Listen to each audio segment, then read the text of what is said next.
A lot of people don't know why I'm so obsessed with my husband. And I'm going to say something I've never said in 6 years before. So, when my first marriage ended, I began to have this thought about unaliving myself. My dad was a pastor, and I come from a home where your success is what matters. My brothers were doing well in education, and I came to do my master's, and because of man, I dumped that.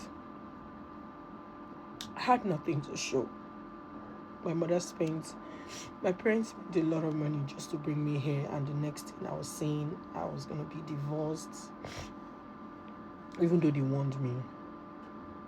I remember one day I was driving, and that spirit just said, why not just go in front of that trailer, it's one way. So I was like, maybe if I just swerve and the trailer.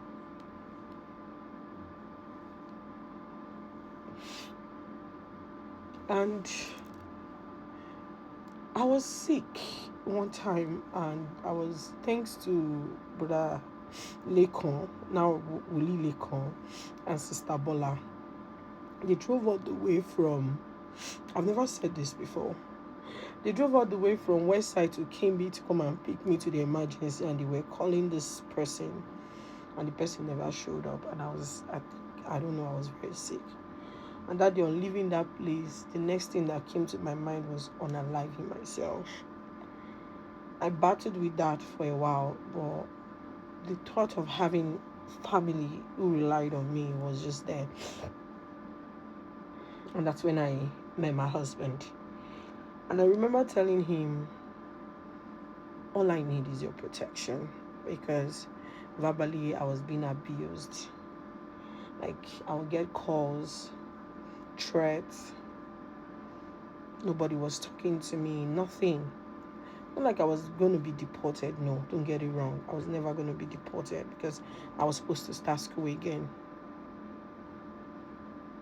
But the fear of somebody harming me and the fear of me harming myself was there.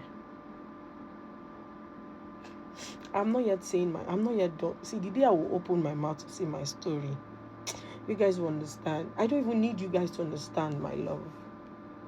I don't need you to understand it. But today, I just want to thank God I'm alive. Because what if I had driven in front of that trailer? What if? I don't want to cry. I want to just say this story without shedding tears. Your Lord has saved me and given me a second chance in everything.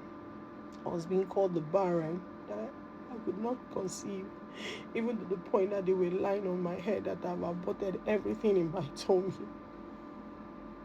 I remember telling my husband that the only thing I want for him is kids. That if he can give me a child, I will marry him. And that's why I was pregnant before we got married. A lot of people didn't know this. I was pregnant before we got married, because God is great. God is faithful. That's all. My testimony is plenty. I am a testimony.